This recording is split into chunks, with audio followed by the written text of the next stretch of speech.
hindi mo kailangan magtiis sa mga matatabang na inumin, lalo na kung nagda-diet ka, dahil nga, meron nga, equal gold, no calories sweetener. So, mapapasarap mo na nga yung mga iniinom mo without feeling guilt na madadagdagan yung calorie intake mo. Huy!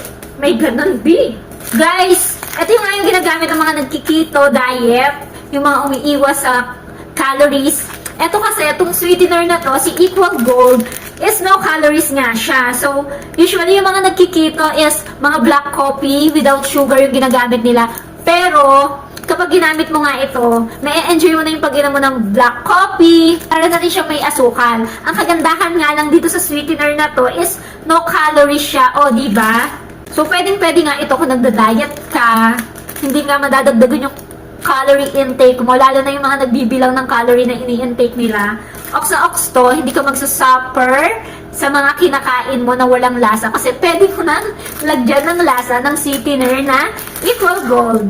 So, yung binili ko nga lang, tingi-tingi lang to, 25 pieces kasi nga medyo pricey. Pero matagal ko na rin naman to namin nagagamit.